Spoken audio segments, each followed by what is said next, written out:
$2,500 ಅಂತೆ. ಇದೆಷ್ಟಿದು? ಸ್ವಲ್ಪ ದೊಡ್ಡದಿದೆಯಾ? ಎಷ್ಟಿದು? 500. ಕೇಸು 1200.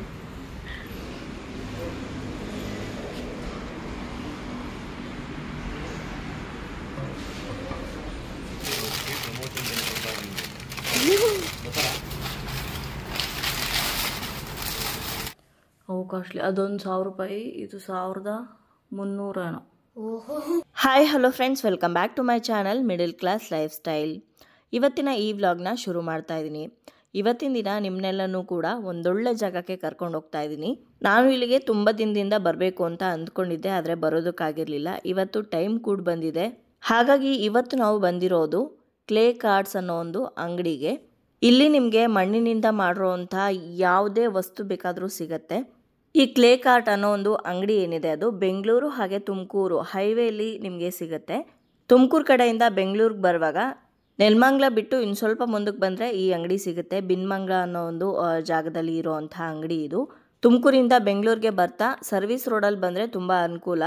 ನೀವೇನಾದರೂ ಫ್ಲೈಓವರ್ ಹತ್ಬಿಟ್ರೆ ಸಡನ್ನಾಗಿ ಇಳಿಯೋದಕ್ಕಾಗಲ್ಲ, ಡೈವರ್ಷನ್ಗಳಿರಲ್ಲ, ಗಾಡಿಗಳು ತುಂಬ ಜಾಸ್ತಿ ಇರುತ್ತೆ. ಹಾಗಾಗಿ ನಾವು ಕೂಡ ಇಷ್ಟು ದಿನ ಫ್ಲೈಓವರ್ ಮೇಲೆ ಹೋಗ್ಬಿಡ್ತಾ ಇದ್ವಿ. ಹಾಗಾಗಿ ಇಲ್ಲಿಗೆ ಬರೋದು ಇಷ್ಟು ತಡ ಆಯಿತು. ಇವತ್ತು ಈ ಅಂಗಡಿಗೆ ಹೋಗಲೇಬೇಕು ಅನ್ನೋ ಕಾರಣಕ್ಕೋಸ್ಕರ ಸರ್ವಿಸ್ ರೋಡಲ್ಲೇ ಬಂದು ಏನೇನಿದೆ ನೋಡೋಣ, ಏನಾದರೂ ಇಷ್ಟ ಆದರೆ ತೊಗೊಂಡೋಗೋಣ ಅಂತ ಬಂದಿದ್ದೀವಿ. ಈ ಅಂಗಡೀಲಿ ನಿಮಗೆ ಅಡುಗೆ ಮಾಡೋವಂಥ ಪಾತ್ರೆಗಳಿಂದ ಹಿಡಿದು ಗಿಡಗಳನ್ನ ಹಾಕೋದಕ್ಕೆ ಪಾಟ್ಸು, ಮನೇನ ಸುಂದರವಾಗಿ ಅಲಂಕಾರ ಮಾಡ್ತೀವಿ ಅಂತ ಅಂದರೆ decorative pieces, wall hangings, garden setup ಮಾಡ್ತೀವಿ ಅಂತಂದರೆ ಆ ಗಾರ್ಡನ್ಗೆ ಸೂಟ್ ಆಗುವಂಥ ಡೆಕೋರೇಟಿವ್ ಪೀಸಸ್ ಆಗಿರ್ಬೋದು, ಅಥವಾ ಮನೇನ ಎಂಟರ್ ಆಗುವಾಗ ಅಥವಾ ನಮ್ಮ ಗಾರ್ಡನಲ್ಲಿ ಒಂದು ಫೌಂಟೇನ್ ಸೆಟಪ್ ಮಾಡ್ತೀವಿ ಅಂತಂದರೂ ಅದೆಲ್ಲವೂ ಕೂಡ ಇಲ್ಲಿ ನಿಮಗೆ ಸಿಗುತ್ತೆ. ಅವರೇ ರೆಡಿ ಮಾಡಿರೋದು ಕೂಡ ನೀವು ತಗೋಬೋದು ಈ ರೀತಿ, ಅಥವಾ ನೀವೇ ಮಾಡ್ಕೊತೀವಿ ಅಂತಂದರೂ ಕೂಡ ಇಲ್ಲಿ ಸಿಗುತ್ತೆ. You name it you get it ಅನ್ನೋ ಹಾಗೆ ನೀವೇನೇ ಕೇಳಿದ್ರೂ ಕೂಡ ಇಲ್ಲಿ ಸಿಗುತ್ತೆ. ಕೆಲವೊಂದನ್ನ ಈ ರೀತಿ ಪೇಂಟ್ ಮಾಡಿಟ್ಟಿದ್ರೆ, ಇನ್ನು ಕೆಲವೊಂದನ್ನು ಹಾಗೆ ನ್ಯಾಚುರಲ್ ಆಗಿ ಕ್ಲೇ ಕಲರಲ್ಲಿ ಹಾಗೆ ಇಟ್ಟಿರ್ತಾರೆ. ಕೆಲವೊಂದಂತೂ ಇದು ಮಣ್ಣಲ್ಲಿ ಮಾಡಿರೋದಾ ಅಥವಾ ವುಡ್ಡಲ್ಲಿ ಮಾಡಿರೋದಾ ಅನ್ನೋದೇ ಕನ್ಫ್ಯೂಸ್ ಆಗುತ್ತೆ. ಅಷ್ಟು ಚೆನ್ನಾಗಿ ಒಂದು ಡೀಟೇಲಿಂಗ್ ಅಂತೀವಲ್ವ ನಾವು, ಆ ಡೀಟೇಲಿಂಗ್ ಕೆಲಸಗಳು ತುಂಬ ಚೆನ್ನಾಗಿ ಮಾಡಿದ್ದಾರೆ ಈ ಕ್ಲೇ ಕಾರ್ಟ್ ಅಂಗಡಿಯಲ್ಲಿ. ಒಂದು ಚಿಕ್ಕ ಒಂದು ದೀಪನೇ ಆಗಿರ್ಬೋದು, ಎಷ್ಟು ಚೆನ್ನಾಗಿ, ಎಷ್ಟು ಅದರಲ್ಲಿ ಫೀಚರ್ಸ್ ಅಂತ ಏನು ಹೇಳ್ತೀವಿ ಇವಾಗ, ಒಂದು ಆಮೆನೇ ತೊಗೊಳ್ಬೋದು, ಅದ್ರ ಕಣ್ಣಾಗಿರ್ಬೋದು, ಅದ್ರ ಮೇಲಿರುವಂಥ ಸ್ಕೇಲಿಂಗ್ಸ್ ಆಗಿರ್ಬೋದು, ಅಥವಾ ಒಂದು ಹಂಸ ತಗೊಂಡ್ರೆ ಅದರ ಫೆದರ್ಸು, ಅದೆಲ್ಲವೂ ಕೂಡ ತುಂಬ ಡೀಟೇಲಿಂಗ್ ಆಗಿ ತುಂಬ ಚೆನ್ನಾಗಿ ಮಾಡಿದ್ದಾರೆ. ಹಾಗಾಗಿನೇ ಅಲ್ಲಿ ನೀವು ಹೋಗಿ ವಿಚಾರಿಸಿದಾಗ ಕೆಲವೊಂದು ಪ್ರೈಸ್ಗಳು ಸ್ವಲ್ಪ ಕಾಸ್ಟ್ಲಿ ಅಂತ ಅನ್ನಿಸ್ಬೋದು. ಇವೆಲ್ಲವೂ ಕೂಡ ಹ್ಯಾಂಡ್ಮೇಡ್ ಆಗಿರುತ್ತೆ. ಹಾಗೆ ಇಷ್ಟೊಂದು ಅಚ್ಚುಕಟ್ಟಾಗಿ ನೀಟಾಗಿ ಡೀಟೇಲಿಂಗ್ ಆಗಿ ಕೆಲಸ ಮಾಡಿರ್ತಾರಲ್ಲ, ಅದಕ್ಕೆ ನಾವು ಎಷ್ಟು ದುಡ್ಡು ಕೊಟ್ರು ಕಡಿಮೆನೇ ಅಂತ ಅನಿಸುತ್ತೆ. ಕೆಲವೊಂದನ್ನು ಇಲ್ಲಿ ನನಗೆ ಇಷ್ಟ ಆಗಿರೋದನ್ನು ಅವ್ರ ಹತ್ರ ಪ್ರೈಸ್ ಕೇಳಿದ್ದೀನಿ. ಹಾಗೆ ಕೆಲವೊಂದ್ರ ಮೇಲೆ ಅವರೇ ಪ್ರೈಸ್ ಕೂಡ ಹಾಕ್ಬಿಟ್ಟಿದ್ದಾರೆ ಎಷ್ಟೆಷ್ಟು ಅಂತ. ನಮಗೆ ಯಾವ್ದು ಬೇಕು ಅನಿಸುತ್ತೋ ಅದನ್ನು ನೋಡಿ ಅಥವಾ ಅವ್ರ ಹತ್ರ ಕೇಳಿ ತೊಗೊಬೋದು. ಇದು ನೋಡಿ, ಹಂಸದ ಒಂದು ದೀಪ, ಇದು ಎಷ್ಟು ಚೆನ್ನಾಗಿ ಮಾಡಿದ್ದಾರೆ ಅಂತ ನಾನೊಂದು ಅದನ್ನು ತಗೊಂಡೆ. ಇಲ್ಲಿ ಸ್ವಲ್ಪ ಅಗಲವಾಗಿರೋದಿದೆಯಾ, ಏನಾದರೂ ಬೇರೆ ಡಿಸೈನ್ ಥರ? ಇದೊಂದು ತೊಗೊಳೋದ, ಡಬಲ್ ತೊಗೊಂಡು? ಡಬಲ್ ಹೆಂಗೆ ಒಂದೇ ಸಾಕಾ? ಯಾವ ಒಂದು ಸಿಂಗಲ್ ಆಗಿದ್ರೆ ಸಿಂಗಲ್ ಗಣಪತಿ 350ನಾ? ಇದು ಒಂದು ನಿಮಿಷ, ಇದೆರಡು ಇಡ್ಲಿ ಅಲ್ವಾ? ಏನಕ್ಕಿದು? ಇದು ನೀರು ಹಾಕ್ಬಿಟ್ಟು ಫ್ಲವರ್ಸ್ ಹಾಕಿಡೋಕ್ಕೆ. ಇದು ದೀಪ.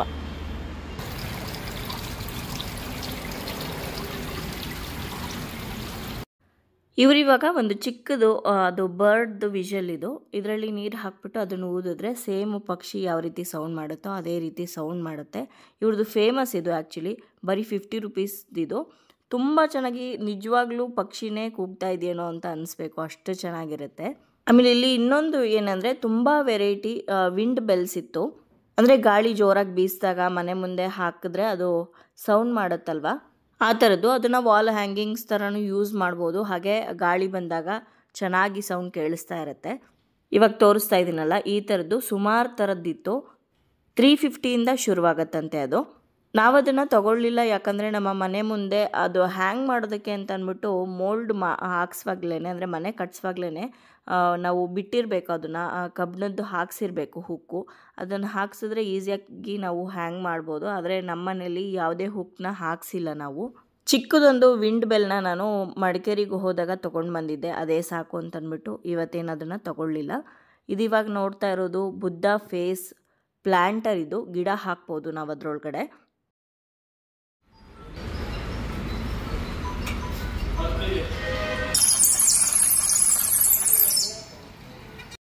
ಹೊಸದಾಗಿ ನಮ್ಮ ಮನೆ ಮುಂದೆ ಗಿಡಗಳನ್ನ ಇಡೋದಕ್ಕೆ ಅಂತ 2 ಸ್ಟ್ಯಾಂಡ್ ಮಾಡಿಸಿದ್ವಲ್ಲ, ಆ ಕಾರ್ನರಲ್ಲಿ ಏನಾದರೂ ಇಡಬೇಕು ಅಂತ ಮುಂಚೆನೇ ನಾನು ಅಂದ್ಕೊಂಡಿದ್ದೆ. ನಮ್ಮ ಮನೆಯವ್ರಿಗೂ ಕೂಡ ಹೇಳಿದ್ದೆ, ಏನಾದರೂ ಚೆನ್ನಾಗಿರೋದು ಒಂದು ವೆಲ್ಕಮಿಂಗ್ ಲೇಡಿನೋ ಅಥವಾ ಬುದ್ಧನೋ ಇಡೋಣ, ಅಲ್ಲಿ ತುಂಬ ಚೆನ್ನಾಗಿ ಕಾಣಿಸುತ್ತೆ ಆ ಕಾರ್ನರಲ್ಲಿ ಅಂತ ಹೇಳಿದ್ದೆ. ಸೊ ಅಲ್ಲಿಗೆ ಏನು ತೊಗೊಳೋದು ಅಂತ ಇವಾಗ ಯೋಚನೆ ಮಾಡಿ ಯಾವುದನ್ನು ತೊಗೊಬೋದು ಅಂತ ಸೆಲೆಕ್ಟ್ ಮಾಡ್ತಾ ಇದ್ದೀವಿ. ಮೊದಲು ನಾವು ಬುದ್ಧ ತೊಗೊಳ್ಳೋಣ ಅಂತ ಅಂದ್ಕೊಂಡ್ವಿ, ಆಮೇಲೆ ವೆಲ್ಕಮಿಂಗ್ ಲೇಡಿ ತೊಗೊಳ್ಳೋಣ ಅಂದ್ಕೊಂಡ್ವಿ, ಲಾಫಿಂಗ್ ಬುದ್ಧ ನೋಡೋಣ ಅಂತ ಅಂದ್ಕೊಂಡ್ವಿ. ಇದು ಯಾವುದು ಬೇಡ, ಸುಮ್ಮನೆ ಒಂದು ಸ್ಟ್ಯಾಂಡ್ ಇಟ್ಬಿಟ್ಟು ಉರ್ಲಿ ಇಡೋಣ ಅಂತ ಅಂದ್ಕೊಂಡ್ವಿ. ಈ ಅಂಗಡಿಗೆ ಬಂದಮೇಲಂತೂ ಯಾವ್ದು ತೊಗೊಳೋದು ಯಾವ್ದು ಬಿಡೋದು ಅನ್ನೋಂಗೆ ಆಗೋಯ್ತು. ಅದು ನೋಡಿದ್ರೆ ಅದನ್ನು ತೊಗೋಬೇಕು ಅನಿಸುತ್ತೆ, ಇದು ನೋಡಿದ್ರೆ ಇದನ್ನು ತೊಗೊಬೇಕು ಅನಿಸುತ್ತೆ. ಒಂದಕ್ಕಿಂತ ಒಂದು ಸೂಪರಾಗಿತ್ತು. ಚಿಕ್ಕ ಪುಟ್ಟದನ್ನೆಲ್ಲ ಸೆಲೆಕ್ಟ್ ಮಾಡಿ ಇಟ್ಕೊಂಡ್ವಿ, ಆದರೆ ದೊಡ್ಡದನ್ನು ಸೆಲೆಕ್ಟ್ ಮಾಡೋದೇ ಸ್ವಲ್ಪ ಕಷ್ಟ ಆಯಿತು.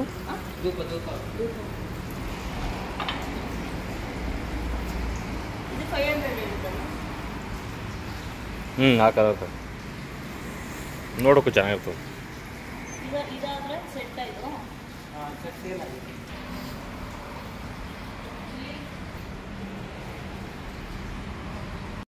ಇಲ್ಲಿ ನಾನು ಕಾಫಿ ಕಪ್ಸ್ನ ಸೆಲೆಕ್ಟ್ ಮಾಡ್ತಾ ಇದ್ದೀನಿ. ಈ ಕಾಫಿ ಕಪ್ಸ್ ಒಂದೊಂದು ಬಂದು 50 ರುಪೀಸು.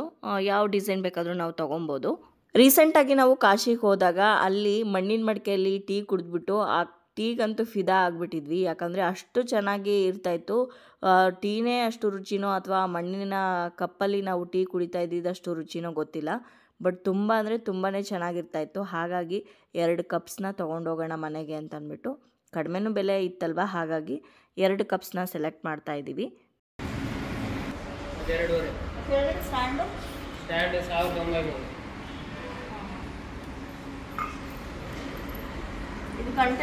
ಗಂಟೆ ಎಷ್ಟಾಗುತ್ತೆ?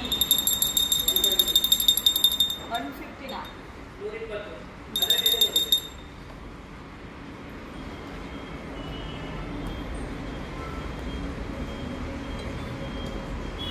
ತಟ್ಟೆ ಪ್ಲೇಟ್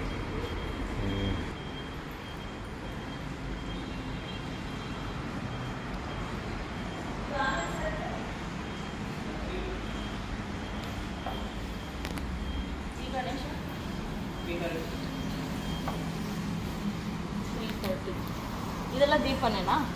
ಅದು ಶೋಗೆ. ಹಾಂ, ದೀಪ ಇಲ್ಲ, ದೀಪ ಅಲ್ಲ.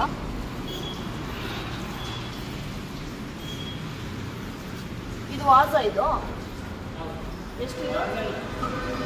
ವಾಸ ಎಷ್ಟಿದು? ಅದು 2000. 2000ನಾ? ಇದರಲ್ಲಿ ಸ್ವಲ್ಪ ಚಿಕ್ಕದಿಲ್ಲ?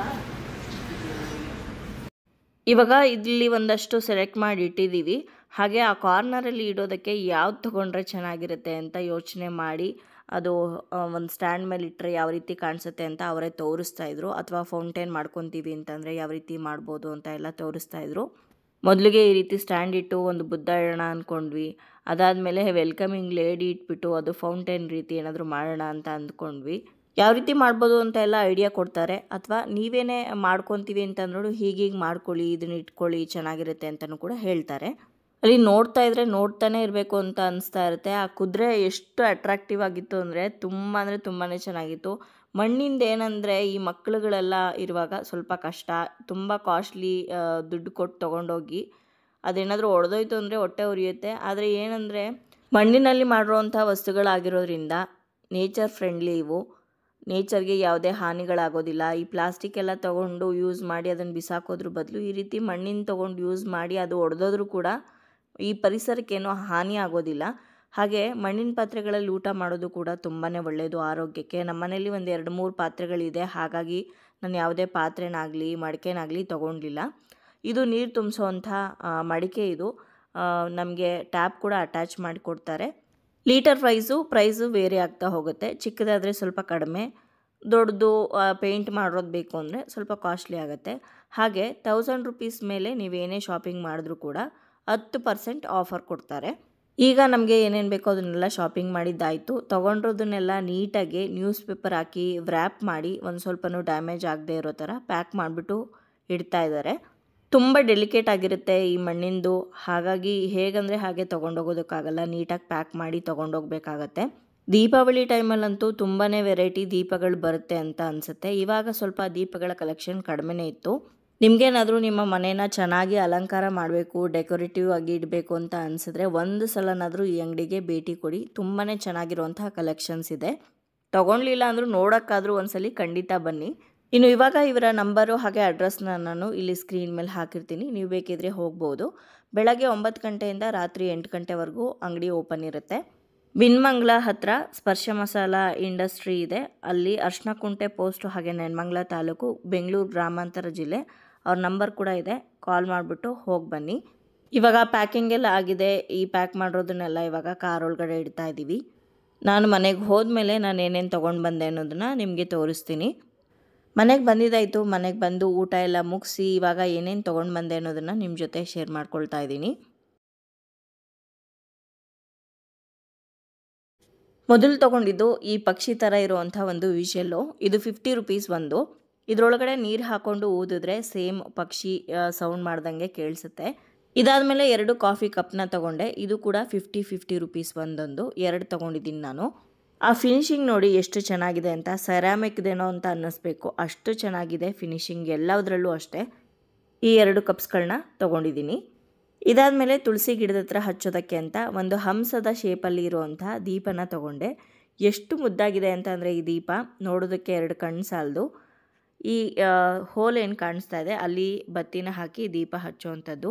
ಹಾಗೆ ತುಂಬ ಅಗಲವಾಗಿ ಆಳವಾಗಿ ಇರೋದ್ರಿಂದ ಜಾಸ್ತಿ ಎಣ್ಣೆ ಕೂಡ ಹಿಡಿಸುತ್ತೆ. ಮೋಸ್ಟ್ಲಿ ರಾತ್ರಿ ಹಚ್ಚಿದ್ರೆ ದೀಪನ ಬೆಳಗ್ಗೆವರೆಗೂ ಉರಿತಾ ಇರುತ್ತೆ. ಇದಕ್ಕೆ ನಾವು 100 ರುಪೀಸೋ ಅಥವಾ 150ನೋ ಏನೋ ಕೊಟ್ವಿ ಅನಿಸುತ್ತೆ. ಕೊಟ್ಟರು ಅದು ಮೋಸ ಇಲ್ಲ ಅಂತ ಅನಿಸ್ತು, ಯಾಕಂದರೆ ತುಂಬಾ ಚೆನ್ನಾಗಿದೆ ಅದು ನೋಡೋದಕ್ಕೆ. ಈ ದೀಪ ಒಂದು ತೊಗೊಂಡೆ. ನವರಾತ್ರಿಯಲ್ಲಿ ನಾವೇನಾದರೂ ಅಖಂಡ ದೀಪ ಎಲ್ಲ ಹಚ್ಚುತ್ತೀವಿ ಅಂತಂದರೆ ಬೇಕಾಗತ್ತೆ ಅಂತ. ಅಗಲವಾಗಿದೆ, ಡಿಸೈನು ಕೂಡ ತುಂಬ ಚೆನ್ನಾಗಿದೆ. 45 ರುಪೀಸ್ ಒಂದು ದೀಪ ಇದು. ತುಂಬ ಅಗಲವಾಗಿದೆ, ಎಣ್ಣೆ ಕೂಡ ಜಾಸ್ತಿ ಹಿಡಿಸುತ್ತೆ. ಅದಾದಮೇಲೆ ಈ ದೀಪ ಹಚ್ಚಿರ್ತೀವಲ್ವ ಹೊರಗಡೆ, ಮನೆ ಬಾಗಿಲ ಹತ್ರ ಆಗಿರ್ಬೋದು, ತುಳಸಿ ಗಿಡ ಹತ್ರ ಆಗಿರ್ಬೋದು, ದೀಪ ಗಾಳಿಗೆ ಆರೋಗ್ತಾ ಇರುತ್ತೆ. ಅದನ್ನು ಕವರ್ ಮಾಡೋದಕ್ಕೆ ಅಂತ ಈ ರೀತಿ ಆಮೆ ಶೇಪಲ್ಲಿ ಒಂದು ಇದನ್ನು ತೊಗೊಂಡಿದ್ದೀನಿ. ಇದನ್ನು ಬೇಕಿದ್ರೆ ನೀವು ಧೂಪ ಹಚ್ಚಿ ಇಡ್ತೀರಲ್ಲ ಅದನ್ನು ಕವರ್ ಮಾಡಿ ಇಡೋದಕ್ಕೂ ಕೂಡ ಬಳಸ್ಬೋದು. ಈ ಇಲ್ಲಿ ಹೋಲ್ಸ್ ಇದೆಯಲ್ಲ ಅದರಿಂದ ಹೊಗೆ ಹೋಗ್ತಾ ಇರುತ್ತೆ, ನೋಡೋದಕ್ಕೆ ತುಂಬ ಚೆನ್ನಾಗಿ ಕಾಣಿಸುತ್ತೆ. ನನ್ನ ಇನ್ನೊಂದು ಚಾನಲಲ್ಲಿ ಪೂಜೆ ವಿಡಿಯೋಗಳನ್ನು ಜಾಸ್ತಿ ಮಾಡ್ತಾ ಇರ್ತೀನಲ್ವ, ಅದರಲ್ಲಿ ಈ ಥರ ಏನಾದರೂ ತೋರಿಸಿದಾಗ ವಿಡಿಯೋಲ್ಲಿ ತುಂಬ ಚೆನ್ನಾಗಿ ಬರುತ್ತೆ, ಅಂದರೆ ಕ್ಲಿಪ್ಪಿಂಗ್ಸ್ ಎಲ್ಲ. ಹಾಗಾಗಿ ಅದನ್ನೊಂದನ್ನು ತೊಗೊಂಡು ಬಂದೆ. ಅದಾದಮೇಲೆ ಒಂದು ಚಿಕ್ಕದಾಗಿರುವಂಥ ಉರ್ಲಿ ತೊಗೊಂಡು ಬಂದಿದ್ದೀನಿ. ಇದಂತೂ ನೋಡೋದಕ್ಕೆ ಎಷ್ಟು ಚೆನ್ನಾಗಿದೆ ಅಂತಂದರೆ, ಹಿಂದೆ 2 ಕೈಯಲ್ಲಿ ಆರಾಮಾಗಿ ಕೂತ್ಕೊಂಡಿರುವಂಥ ಗಣೇಶ, ಆ ಗಣೇಶನ ಮುಂದೆ ಮೂಷಿಕ ಅಂದರೆ ಇಲಿ ಕೂಡ ಇದೆ.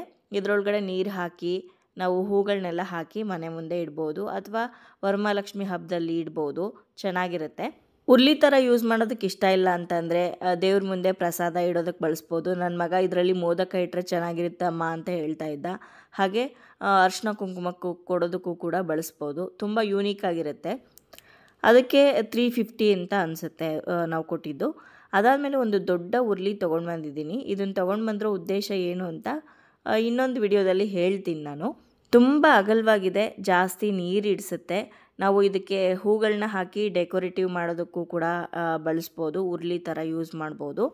ಅದಾದಮೇಲೆ 2 ದೊಡ್ಡದಾಗಿರುವಂಥ ಶೋ ಪೀಸ್ನ ತೊಗೊಂಡು ಬಂದಿದ್ದೀವಿ. ಒಂದು ವಾಸು. ಈ ವಾಸ್ ಏನು ನೋಡ್ತಾ ಇದ್ದೀರಾ, ಇದು ಮಣ್ಣಲ್ಲಿ ಮಾಡಿರೋದಾ ವುಡ್ಡಲ್ಲಿ ಮಾಡಿರೋದಾ ಅಂತ ನೋಡಿದ ತಕ್ಷಣ ಕನ್ಫ್ಯೂಸ್ ಆಗಿಬಿಡ್ತಾರೆ ಯಾರಾದರೂ. ಸೇಮ್ ಟೀಕ್ ವುಡ್ಡಲ್ಲಿ ಮಾಡಿದ್ದೀವೇನೋ ಅನ್ನೋ ಅಷ್ಟು ಫಿನಿಶಿಂಗ್ ಬಂದಿದೆ. ಹಾಗೆ ಅದ್ರ ಮೇಲೆ ಕೂಡ ನಾವೇನಾದರೂ ಧೂಳು ಬಿದ್ದಾಗ ಒರೆಸ್ಕೊಳ್ಳೋದು, ಕ್ಲೀನ್ ಮಾಡ್ಕೊಳ್ಳೋದು ಕೂಡ ತುಂಬಾ ಸುಲಭ. ಅಷ್ಟು ಚೆನ್ನಾಗಿ ಫಿನಿಶಿಂಗ್ ಇರೋದಕ್ಕೆ ಅದಕ್ಕೆ ಸ್ವಲ್ಪ ಜಾಸ್ತಿನೇ ದುಡ್ಡಾಯಿತು. 1300 ರುಪೀಸ್ ಆಯ್ತು ಅದಕ್ಕೆ ಚೆನ್ನಾಗಿರುವಂಥ ಆರ್ಟಿಫಿಷಿಯಲ್ ಪ್ಲ್ಯಾಂಟೋ ಅಥವಾ ಚೆನ್ನಾಗಿರುವಂಥ ಫ್ಲವರ್ಸೋ ಆರ್ಟಿಫಿಷಿಯಲ್ದು ತಂದು ಇಡಬೇಕು. ಅದಾದಮೇಲೆ ಇದೊಂದು ಶೋ ಪೀಸ್ ತೊಗೊಂಡು ಬಂದ್ವಿ. ವೆಲ್ಕಮಿಂಗ್ ಲೇಡಿ ಇದು ತುಂಬ ಚೆನ್ನಾಗಿದೆ. ಡೀಟೇಲಿಂಗ್ ಅಂತೂ ತುಂಬ ಚೆನ್ನಾಗಿದೆ. ಇದನ್ನು 2 ರೀತಿಯಾಗಿ ನಾವು ಬಳಸ್ಬೋದು.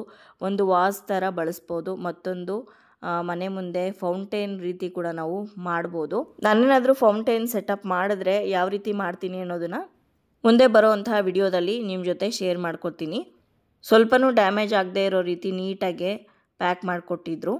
ನಾವು ಬೇಕಿದ್ರೆ ಇದಕ್ಕೆ ಪೇಂಟ್ ಎಲ್ಲ ಮಾಡ್ಬೋದು. ಪೇಂಟ್ ಮಾಡಿದ್ದಕ್ಕಿಂತ ಹಾಗೇ ನ್ಯಾಚುರಲ್ ಆಗಿ ಕ್ಲೇ ಬಣ್ಣದಲ್ಲೇ ಚೆನ್ನಾಗಿ ಕಾಣಿಸುತ್ತೆ. ನೋಡಿ ಎಷ್ಟು ಚೆನ್ನಾಗಿದ್ದಾಳೆ ಅಂತ. ಡೀಟೇಲಿಂಗ್ ವರ್ಕ್ ನೋಡಿ, ಒಂದು ಅದರ ಆಭರಣ ಆಗಿರ್ಬೋದು ಅಥವಾ ಬಟ್ಟೆ ಆಗಿರ್ಬೋದು, ಎಷ್ಟು ಚೆನ್ನಾಗಿ ಕಾಣಿಸ್ತಾ ಇದೆ ಅಂತ. ಇದಿಷ್ಟನ್ನು ಕೂಡ ನಾನು ಕ್ಲೇ ಕಾರ್ಟಿಂದ ಪರ್ಚೇಸ್ ಮಾಡ್ಕೊಂಡು ಬಂದೆ. ತುಂಬಾ ಸ್ಯಾಟಿಸ್ಫೈ ಆಯಿತು. ಒಳ್ಳೆ ಕಲೆಕ್ಷನ್ಸ್ ಕೂಡ ಇತ್ತು. ಹಾಗಾಗಿ ನಿಮ್ಮಲ್ಲಿ ಯಾರಿಗಾದರೂ ತೊಗೊಬೇಕು ಅಂತ ಆಸೆ ಇದ್ದರೆ ಹೋಗಿ ತೊಗೊಳ್ಳಿ ಅನ್ನೋ ಕಾರಣಕ್ಕೋಸ್ಕರ ಈ ವ್ಲಾಗ್ನ ಮಾಡಿದ್ದೀನಿ. ಯಾವುದೇ ಪ್ರಮೋಷನ್ ವಿಡಿಯೋ ಅಂತೂ ಖಂಡಿತವಾಗ್ಲೂ ಅಲ್ಲ. ನಾನು ಶಾಪಿಂಗ್ ಮಾಡಿರೋಂಥ ಈ ಕ್ಲೇ ಐಟಮ್ಸಲ್ಲಿ ನಿಮಗೆ ಯಾವ್ದು ತುಂಬ ಇಷ್ಟ ಆಯಿತು ಅನ್ನೋದನ್ನು ಕಮೆಂಟ್ಸಲ್ಲಿ ತಿಳಿಸಿ. ಸೊ ಈ ವ್ಲಾಗ್ನ ಇಲ್ಲಿಗೆ ಮುಗಿಸ್ತಾ ಇದ್ದೀನಿ. ವ್ಲಾಗ್ ನಿಮ್ಮೆಲ್ಲರಿಗೂ ಇಷ್ಟ ಆಗಿರ್ಬೋದು ಅಂತ ಭಾವಿಸ್ತೀನಿ. ಇಷ್ಟ ಆದರೆ ಲೈಕ್ ಮಾಡಿ, ಬೇರೆಯವ್ರಿಗೂ ಕೂಡ ಶೇರ್ ಮಾಡಿ. ನಿಮ್ಮ ಅನಿಸಿಕೆ ಅಭಿಪ್ರಾಯವನ್ನು ಖಂಡಿತವಾಗ್ಲೂ ಕಮೆಂಟ್ ಮುಖಾಂತರ ಬರೆದು ತಿಳಿಸಿ.